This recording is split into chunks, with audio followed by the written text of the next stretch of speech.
ప్రత్యేకమైన మాటతో దేవుడి మనం బలపరచుకుంటున్నాడు. ఇప్పుడున్నబడ్డ సమాజ విషయాన్ని గమనిస్తే, సమాజంలో ఎవరైనా ఒక వ్యక్తి ఒక ఉన్నతమైన స్థితిలో ఉన్నప్పుడు దేవుడు ఆ వ్యక్తిని జీవించాడు గనుక ఆ వ్యక్తి ఒక స్టేజికి వచ్చాడు. అది ప్రభు చిత్తము అనుకున్నటి కంటే కూడా ఆ వ్యక్తిని బట్టి చాలా బాధపడ్డము, ఆ వ్యక్తి ఇప్పుడు పతనమైపోతాడా అని అనుకోవడము సమాజంలో అందరి హృదయాల్లో చోటు చేసుకుంది. దీనికి అందరికి కారణం ఏంటంటే, అపవాది ఆ వ్యక్తిలో ఉన్న ఆత్మీయ జీవితాన్ని చెడిపి క్రోధముతోనూ మత్సరాలతోనూ తన జీవితం పతనమైపోయినట్లుగా వాడు ఆ వ్యక్తిని అలాగే క్రియేట్ చేస్తాడు. గనుక ప్రేమని వల్ల ఏ స్థితిలో మనమున్నా ఆ స్థితిలో దేవుడి చిత్తానికి లోబడగలిగితే ఆ స్థితిలో నుంచి నిన్ను ఉన్నతమైన స్థితిలోకి ఉంచడానికి దేవుడు తన హస్తాలు చాపి నేను బలపరుస్తాడు. దేవుని స్తోత్రం. దీన్ని బట్టి ఒక విషయాన్ని మనం గమనిస్తే, రాత్రికాల సమయంలో మీటింగ్లో కూడా మనం ఒక మాట అనుకున్నాం. మొదటి రాజుగా సౌలును రాజును చేస్తాడు దేవుడు. సౌలు యొక్క ఉద్దేశాలు, ఆయన యొక్క నడవడిక దేవునికి ఇష్టకరంగా లేకపోవటం వలన చాలా చింతాక్రాంతుడైపోయిన దేవుడు మరి దావీదుని రాజును చేశాడు. మనకు తెలిసిన విషయం. దావీదుని రాజును చేశాడని చెప్పేసి ప్రక్క రాజులు విని తర్వాత ఏ విధము చేతనైనా దావీదు అనేవాడు ఉండకూడదు, దావీదు పరాక్రమ కలిగిన వాడు, మంచి జ్ఞాన సంపన్నుడు, అటు వాడుంటే ఇక మరొకరికి ఆ యొక్క రాజరికము తిరిగి రాదనుకున్న వాళ్ళు దావీదుని అంతమొందించాలని అనేక ప్రయోగాలు జరిగాయి. మరి ఒక దినాన ఉండబడ్డ శత్రు రాజులు ఎలాంటి ప్రయోగాలు కలుగు చేస్తున్నట్టు చూద్దాం. 2వ రాజుల గ్రంథము 5వ అధ్యాయము 17వ వాక్యాన్ని గమనిస్తే, 2వ రాజుల గ్రంథము 5వ అధ్యాయం 17వ వాక్యం. అప్పుడు యెహోవా వాక్కు 5వ అధ్యాయము 17వ వాక్యం. అప్పుడు యెహోవాకు తప్ప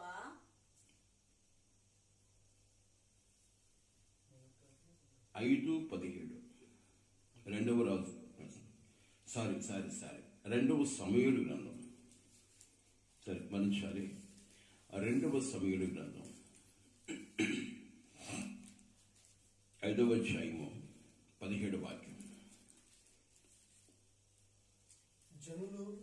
జనులు ఇశ్రాయేలీల మీద రాజుగా దావీదునకు పట్టాభిషేకము చేసిరని ఫిలిష్తీయులకు వినబడినప్పుడు దావీదును పట్టుకున్నటకై ఫిలిష్తీయులందరూ వచ్చిరి. దావీదు ఆ వార్త విని ప్రాకార స్థలమునకు వెళ్ళిపోయిన దేవుని స్తోత్రం. ఇక్కడ ఈ వాక్య భాగాన్ని జాగ్రత్తగా గమనించగలిగితే, దేవునికి అనుకూలంగా లేని వ్యక్తి ద్వారా తన ప్రజలు క్షేమము కలిగి ఉండనుకున్న దేవాది దేవుడు దావీదును రాజును చేశాడు. దావీదు ఎవరు అంటే గొర్రెలు కాపరి, గొర్రెలు మేపుకుంటే వ్యక్తిని రాజును చేశాడు దేవుడు. అది ఫిలిష్తీయులకు తెలిసినప్పుడు ఫిలిష్తీయులు మండిపడ్డారు. ఇలాంటి వ్యక్తి రాజుగా ఉంటే కుదరదు, ఇతను ఏ విధంగా చేతనైనా ఇతను అంతం చేయాలనుకొని ఎన్నో ప్రయోగాలు చేసి ఒకానొక దినాన ఈ దావీదు మీదకి యుద్ధానికి లేచారు. యుద్ధానికి బయలుదేరి వచ్చినప్పుడు ఈ వార్త దావీదు విన్నాడు.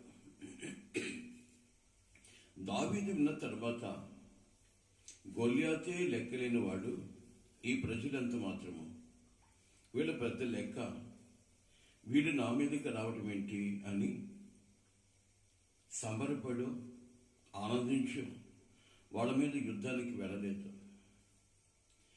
కానీ అక్కడ జరుగుతున్న విషయం ఏంటంటే, దావీదు ఈ వార్త విని ఎక్కడికి వెళ్ళినట్లుగా మనం తెలుసుకుంటున్నామంటే ప్రాకార స్థలములోనికి వెళ్ళాడంట. దేవుని స్తోత్రం. ప్రాకార స్థలములో ఏం పని? దావీదు పెరిగితనంతో ఏమన్నా ఇదైపోయాడా అని అనుకుంటే, మరి ఈ ప్రాకారం అనగా అర్థం ఏంటంటే భద్రపరిచే స్థలం, నీకు అండగా నిలిచే స్థలము, నీకు ఆపద నుంచి కాపాడగలిగే స్థలము ఈ ప్రాకార స్థలము. ఇంతకీ ఈ ప్రాకార స్థలం ఏంటి అంటే, మనుషుల యొక్క ఇబ్బందుల్లోనూ, మనుషుల యొక్క సమస్యల్లోనూ, మనుషుల యొక్క ఆవేదనల నుంచి విడిపించబడే దేవుని మందిరమే ప్రాకార స్థలము. దేవుని స్తోత్రం. హల్లెలూయా. ఈరోజు ఒక వ్యక్తికి ఒక సమస్య కలిగినప్పుడు, ఇబ్బంది కలిగినప్పుడు, ఆవేదన కలిగినప్పుడు మనుషులు ఏం చేస్తారంటే, ఎదుటి వారి గణీపుల వైపు, రాజకీయ నాయకుల వైపు, ఏమంటే ఎవరు గొప్పవారి వైపు తన చేతులు చాపడమో, సహాయాన్ని కోరుకోవడమో జరుగుతుంది. కానీ మన పితరులంతా కూడా వాస్తవంగా చెప్పాలంటే, దావీదైతే దేవుని సహాయాన్ని కోరుకోవడానికి ఇష్టపడేవాడు, కానీ మనుషుల వైపు చూసేవాడు కాదు. దేవుని స్తోత్రం. మనుషులు స్వార్థపరులని, మనుషులు బెంకమ్మలాడేవారని, మనుషులు ఒక రోజుకి తానే గొప్పగా ఉండాలని తన సహాయాన్ని కోరుకున్న వాణ్ణి నిర్లక్ష్యంగా చూసేవాడని, అతని ద్వారా సహాయం పొందకపోవచ్చుమన్న ఆలోచన కలిగిన దావీదు ఏం చేయడానికి ఇష్టపడేవాడంటే, దేవుని దగ్గర తన మొర, విజ్ఞాపన, ప్రార్థన చేసుకునేవాడు. ఎందుకు అంటే, నీ మొర వినడానికి లోకములో, పై లోకములో, యుగ యుగాలలో కూడా నువ్వు ఆరాధిస్తున్న దేవుడు తప్పక వేరొకరు నీ మొర వినడానికి ముందుకు వచ్చేవాడు కాదు అనేది దావీదుకు తెలుసు.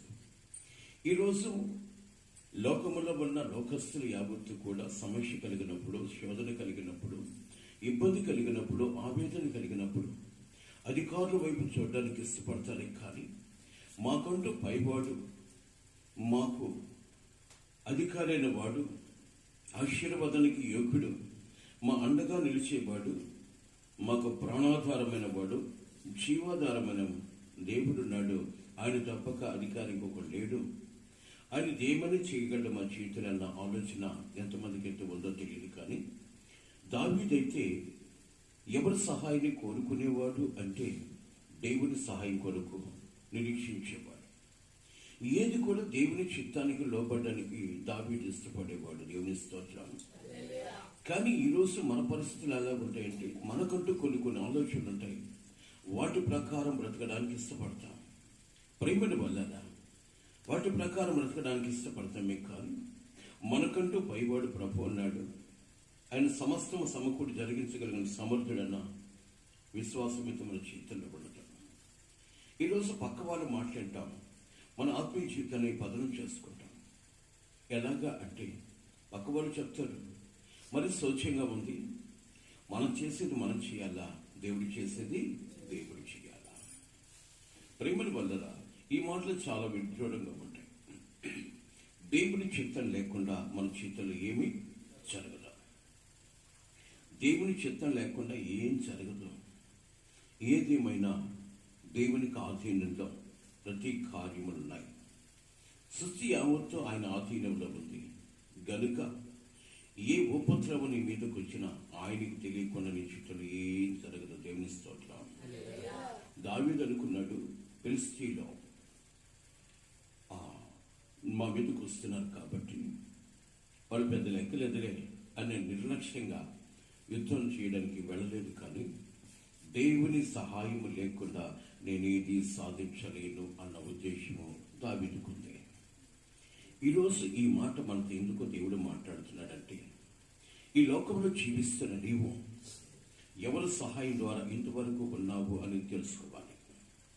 ఎవరి సహాయం ద్వారా నువ్వు ఉన్నావు అంటే, నీవు ఆరాధిస్తున్న దేవుని సహాయం వల్లనే దినదినము మరొక దినము నీ జీవితంలో ప్రవేశపెట్టబడ్డాడు. ఆయనకి తెలియకుండా నీ జీవితంలో ఏమీ జరగదు. కనుక నీకు ఆపద కలిగినప్పుడు, ఆవేదన కలిగినప్పుడు, నీ జీవితంలో సమస్య కలిగినప్పుడు, నీ యొక్క సమస్యకి, నీ ఆవేదనకి, వీటన్నిటికీ సమాధానం ఇవ్వగలిగిన వాడు నీవు ఆరాధిస్తున్న దేవుడని గ్రహించగలగాలి. ఈ ఉదయకాల సమయంలో మనకు దినము నీకు ప్రసాదించిన దేవుడు, నీవు నా మార్గములు వెళుతున్నప్పుడు, లోకంలో సంచరిస్తున్నప్పుడు, నీ ప్రతి ఆపద కూడా ఆహ్లాదకరంగా మార్చబడటానికి నీ దేవుడు సహాయం కోరుకొని లోకంలో తిరుగుతున్నప్పుడు, నీవు లోకానికి బలి కాకుండా, లోక మలిలో నీకు అంటకుండా దేవుని కృప చొప్పున నిన్ను నడిపించడానికి ఇష్టపడతాడు. దేవునికి మహిమ కలుగునగాక. ప్రేమల వల్ల ఈ దావీదుకు ఉద్దేశం ఏంటంటే, దేవుని సహాయం లేకుండా నేను రాజరికం చేయలేను, సింహాసన ఆసీనుడైని ఉండలేను గనుక ఇవన్నీ కూడా దేవుడు నాకు కలుగు చేసినవే. ఎన్నికలేని నా జీవితాన్ని ఏర్పాటు చేసుకున్న దేవాది దేవుడు నా జీవితంలో గొప్ప కృపను కలుగు చేశాడు. ఎందుకు అనగా ఆయన ఏర్పాట్లు, ఆయన ఉద్దేశాలు బహు రమ్యమైనవి. దేవుని స్తోత్రం. జాగ్రత్తగా గమనించగలిగితే నీ పట్ల ఆయన ఉండబడ్డ ఉద్దేశం ఏంటంటే, ఎప్పుడు కూడా నువ్వు దరిద్రుడిగాను, రోగగ్రస్తుడిగాను, శాపగ్రస్తుడిగాను ఉంచడానికి దేవుడు ఎంత మాత్రం ఇష్టపడే దేవుడు కాదని నువ్వు గ్రహించగలగాలి. దావీదు యొక్క ఊహ కూడా లేదు, నేను రాజునవుతాను, ఇంత గొప్ప కృప నేను కలిగి ఉంటానన్న ఉద్దేశము దావీదుకి ఎప్పుడు లేదు. కానీ ఏ విధిలోనైనా, ఏ సందర్భంలో కూడా దావీదు అనుకున్న మాట ఏంటంటే, ఇది ప్రభు చిత్తము అనుకునేవాడు. దేవుని స్తోత్రం. ఈరోజు మనము కూడా ఏది సంభవించినా, మన చేతులు ఏది సంభవించినా కూడా ఇది ప్రభు చిత్తము అని ఆ కార్యాన్ని దేవునికి అప్పు చెప్పుకొని నువ్వు మౌనంగా వహించగలిగితే, ప్రతి విషయంలో కూడా నేను ఒక ఉన్నతమైన స్థితిలో దేవుడు చూసుకోవడానికి ఇష్టపడతాడు. దేవుని స్తోత్రం. హల్లెలూయా. ఈరోజు ఒక బిడ్డని నువ్వు అలంకరించినప్పుడు, ఆ బిడ్డ నీ చేతికి అప్పగించబడకపోతే నువ్వు అనుకున్న తీర్మానంతో ఆ బిడ్డ అలంకరణ చేసుకోలేదు. కాబట్టి ఆ బిడ్డ తల్లి చేతిలో అటు ఇటు కదులుతూ ఉంటే మొటికాయలు ఎక్కువ అవుతాయి. అవునా కదా? గమనించండి. ఒక బిడ్డని తల్లి అలంకరించేటప్పుడు ఆ బిడ్డ కదలకుండా కూర్చొని అన్నప్పుడు తల్లి ఉద్దేశానుసారంగా ఆ బిడ్డ అలంకరించబడడానికి తల్లి ఇష్టపడుతుంది. ఊరికి అటు ఇటు కదులుతున్నది అనుకో, ఆ బిడ్డను మొటికాయలు ఎక్కువ వేస్తాడు. ఈరోజు కొన్ని సమస్యలు నీ చేతిలో వచ్చాయి, కొన్ని ఇబ్బందులు నీ చేతిలో వచ్చాయంటే, దేవుని చేతులను వంటపడ్డప్పుడు దేవుని యొక్క ఉద్దేశానుసారం అలంకరణ కలుగుతుందనేది నువ్వు గ్రహించగలగాలి. నీ ఇష్టానుసారంగా ప్రవర్తిస్తూ ఉన్నప్పుడు కొన్ని దెబ్బలు నీకు తగలక తగ్గిపోవు. గమనించడానికి ఈ మాట దేవుడు నా ద్వారా నీతో మాట్లాడుతున్నాడు. నీ తండ్రిని చేతికి నువ్వు అప్పగించబడ్డప్పుడు ఆయన ఉద్దేశం ఏంటో తెలుసా? ప్రత్యేకించబడిన జీవితాన్ని దేవుడు నీకు ఉపయోగానికి ఇష్టపడతాడు. దేవుని స్తోత్రం. హల్లెలూయా. దేవుని చిత్తానికి లోబడగలిగినప్పుడు అని కార్యాలు, ఊహించని కార్యాలు, ఊహకి అందని కార్యాలు మన జీవితాలు జరిగించడానికి దేవుడు ఇష్టపడతాడు. దేవుని స్తోత్రం. హల్లెలూయా. ప్రేమల వల్ల ఈ మాట చాలా జాగ్రత్తగా నువ్వు జ్ఞాపకం చేసుకుని మనం చేస్తున్నాను. తల్లి చేతిలో బిడ్డ కదలకుండా ఉన్నప్పుడు బిడ్డ అలంకరణ ఎట్టి పరిస్థితుల్లో కూడా ఒక ప్రత్యేకమైన అలంకరణ కలిగి ఉంటుందో, అలాగే నీ తండ్రి చేతిలో నీవు నిలబడ్డప్పుడు నీ యొక్క స్థితిగతులు చాలా ఉన్నతంగా ఉంచడానికి దేవుడు ఇష్టపడతాడు. గ్రహించగలగాలి. ఇప్పటి వరకు కూడా మన జీవితాల్లో చిన్న భిన్నంగా ఉన్నాయి. ఏదో చెప్తారు, ఉడతా భర్తీగా ఉన్నాయని. అలాంటి స్థితి నీకు ఎందుకు కలిగింది అంటే, దేవుని చేతిలో నువ్వు జాగ్రత్త కలిగి లేవు గనక. దేవుని చేతికి అప్పగించబడి అంటే ఎలాగా అనుకోవచ్చు. దేవుని చిత్తానికి నువ్వు లోపడమే దేవుని చేతిలో నువ్వు ఉండడం. దేవుని స్తోత్రం. ఇది ఏం జరిగిన దేవుని చిత్తము అనుకోగలిగినప్పుడే. ఈరోజు ఆరాధన ముగించుకొని నువ్వు బయట వెళ్ళేటప్పుడు ఏదైనా ఒక రాయి నీ బొట్టం వేలికి తగిలి పగిలిందనుకో, వెంటనే మనకు వచ్చే ఆలోచన ఏంటి తెలుసా? చెప్పగలరా ఈ ఆలోచన? ఇప్పుడు నేను ప్రార్థన ముగించుకుని వస్తున్నాను కదా, ఏంటో నా వేలు పగిలింది, అసలు దేవుడికి దయ ఉందా అంటామా లేదా? తప్పకుండా అంటాం. ఎందుకంటే మానవ నైజం. ఏ విధంగా సరే నువ్వు ఏమైతే పొంది వెళుతున్నావో దాన్ని పోగొట్టడానికి వాడు నీ దగ్గరకు వస్తాడు. వెంటనే నీ మనసు ఏమైపోతుందో తెలుసా? దేవుని మీద వ్యతిరేకమైన భావన కలుగు చేస్తాడు. కానీ నిజమైన క్రైస్తవుడు, దేవుని యొక్క మాటకు లోబడేవాడు, ఈ బొట్నీళ్ళు పగిలినా కూడా పక్కన అంటారు వెంటనే వచ్చి, నువ్వు చర్చి నుంచి కదా వస్తున్నావు, దేవుని మందిరాన్ని నుంచి వచ్చేటప్పుడు ఈ వారం జరగడం ఏంటి అని పక్కన అన్నప్పుడు వెంటనే నీకు ఒక ఆలోచన వస్తుంది, నిజమే కదా, దేవుని మందిరం కాడి నుంచి వస్తున్నాను, దేవుని మాటలు విని వస్తున్నాను, ఆయన ఆరాధించుకుని వస్తున్నాను, మరి నన్ను జ్ఞాపకం చేసుకోవచ్చు కదా, నాకు ఈ ఆపదలు తొలగించవచ్చు కదా అన్న ఆలోచన కలిగి ఆయన మీద వ్యతిరేక భావాన్ని కలుగుతుంది. అది అపవాది కలుగు చేసే క్రియ అని గ్రహించగలగాలి. వెంటనే నీ మనసులో ఏం పుట్టాలో తెలుసా? ఏమో దేవుడు నన్ను పరీక్షించడానికి ఈ స్థితి ఏమైనా కలుగు చేస్తాడేమో, దేవుని చిత్తమైందని ఆ బాధను భరించగలిగితే నీ బాధ నుంచి విడిపించి బహుబలమైన పాత్రగా నిన్న వాడుకోవడానికి దేవుడు ఇష్టపడతాడు. దేవుని స్తోత్రం. గ్రహించగలుగుతున్నావా? ఈరోజు ప్రతి మానవుడు కోరుకునేది ఏంటంటే ఎట్టి స్థితిలో కూడా నేను బాధపడకూడదు, ఇబ్బంది పడకూడదు, సమస్యలు రాకూడదు. ఎనీ టైం ఏ స్థితిలో కూడా నేను నా కుటుంబం సంతోషంగా ఉండాలని కోరుకుంటామే. కానీ ఏ రోజు కూడా ఇది ప్రభు చిత్తం అన్న ఆలోచన ఎంతమంది కలిగి ఉంటారు? అలాంటి ప్రభు చిత్తానికి లోబడాలన్నది దేవుని యొక్క ముఖ్య ఉద్దేశం. దేవుని స్తోత్రం. హల్లెలూయా. కాబట్టి ప్రియమైన వాళ్ళరా, ఈ సమయంలో దేవుడు మనతో మాట్లాడుతున్న మాట, నీకు ఇబ్బంది కలిగినప్పుడు మనుషుల వైపు చూస్తున్నావు కాబట్టి నీ ఇబ్బంది నిన్ను బంధించవచ్చేమో, ఈ సమస్య నిన్ను తొడిచివేయొచ్చేమో. నీ ప్రతి సమస్య నుంచి విడిపించడానికి నీకంటూ ఒక పైవాడు, లోకానికి సృష్టికర్త వాడు, నేను సూచించిన నీ సృష్టికర్త ఉన్నాడు. కాబట్టి నాకే శిక్ష విధి లేదు అన్న ఉద్దేశం ఎప్పుడైతే కనుగొంటావో, ఎలాంటి సమస్యనైనా సమాధానంగా నీ చేతులు మార్చడానికి సమర్థుడైన యేసయ్య. దేవుని స్తోత్రం. ఈ ఉద్దేశం కనుగొన్నావో జ్ఞాపకం చేసుకోవాలి. ఈరోజు నిన్ను బట్టి అనేక మంది దేవుని వైపు చూసేవాళ్ళుగా ఉండాలి, కానీ నిన్ను బట్టి అనేక మంది దేవుని వైపు చూడని వాళ్ళుగా ఉండకూడదు. ఈరోజు మన బట్టి దేవుని వైపు చూడడం లేదా జనాలు. ఎందుకు అంటే నీ ప్రవర్తన, నీ నడవడిక దేవునికి ఇష్టకరంగా లేకపోవటం వల్ల ఈరోజు ఆరాధించుకుంటున్నాం, దేవుని మహిమపరిచినట్టుగా ప్రవర్తిస్తున్నామే, కానీ నీ మహిమ దేవునికి ఆయాసకరంగా ఉందో, ఇష్టకరంగా ఉందో ఆలోచించగలగాలి. ఎలాగా అంటావేమో, ఈరోజు బహు తేటగా దేవుడు మనతో మాట్లాడుతున్నాడు. నీకు సమస్య కలిగినప్పుడు ఈ సమస్య తొలగించడానికి మనుషుల వల్ల కాదు, దాని నుంచి విడిపించడానికి నీకంటూ ఒక దేవుడు ఉన్నాడన్న ఆలోచన కలిగి ఉండాలి. ఆయన అన్నాడు, మనుషులని మర్చిపోవచ్చేమో, నిన్ను కన్నవారు నిన్ను మర్చిపోవచ్చేమో, కానీ నేను నిన్ను ఎన్నడూ మర్చిపోను, నిన్ను విడిచిపెట్టిపోను, నిన్ను విడవను, ఎడబాయిని వాగ్దానం చేసిన ఈ వాగ్దానాన్ని ప్రతి ఒక్కరు జ్ఞాపకం చేసుకొని, నాకు సమీపంలో నా ప్రభు ఉన్నాడు, నన్ను విడిచిపెట్టడానికి అన్యాయస్తుడు కాదు అని ఎప్పుడైతే ఆలోచన కలిగి ఉంటావో, నిన్ను విడిచిపెట్టక తన కృప వెంబడి కృపతో నడిపించడానికి దేవుడు ఇష్టపడతాడు. దేవుని స్తోత్రం. హల్లెలూయా.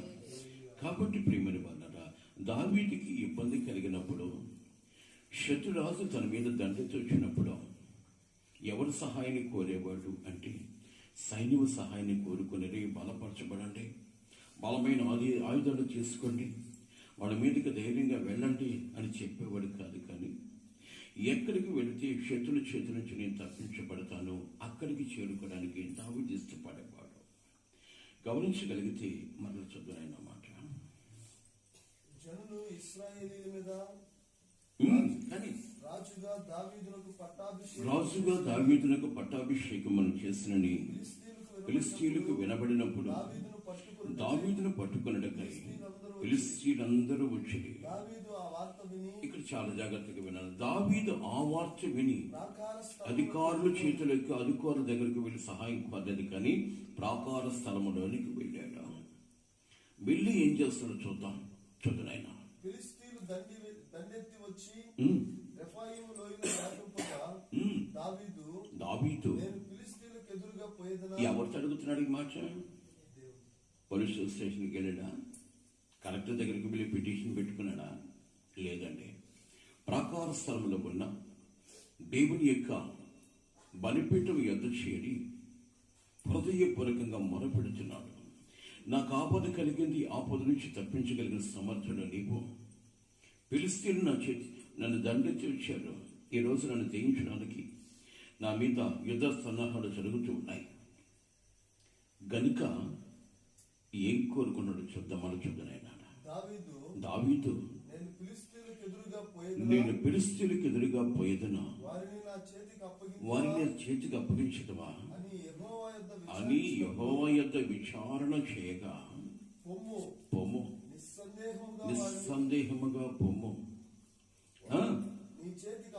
వారిని నీ చేతికి అప్పగించాను. దేవుని స్తోత్రం. హల్లెలూయా. ఎందుకు చెప్పాడు? కారణమేంటి?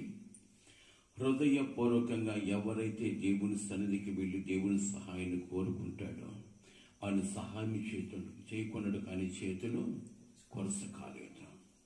నీ మొర వినడానికి అది చెవులు మందమైనవి కావు. దేవుని స్తోత్రం.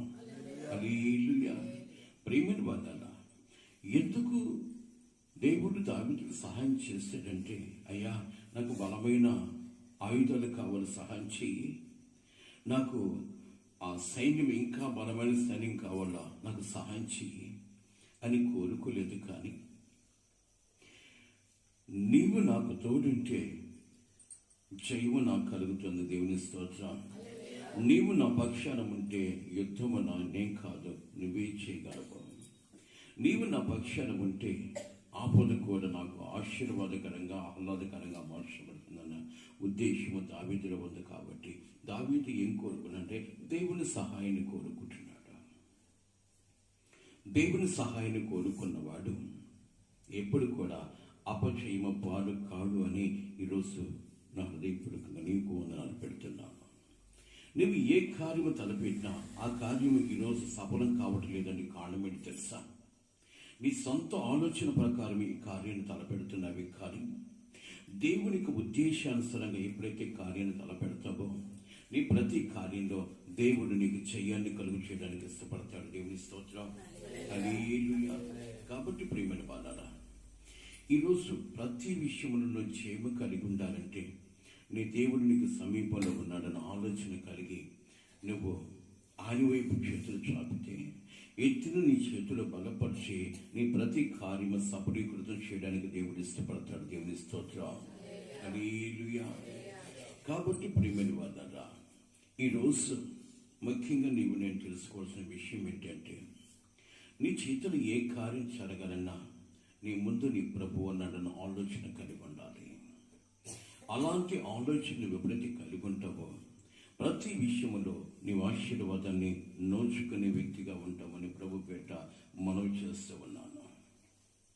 కాబట్టి ప్రియమైన వాళ్ళరా, ప్రాకార సభలోకి వెళ్ళి ఏం చేస్తాడో తెలుసా? ప్రార్థిస్తూ ఉన్నాడు.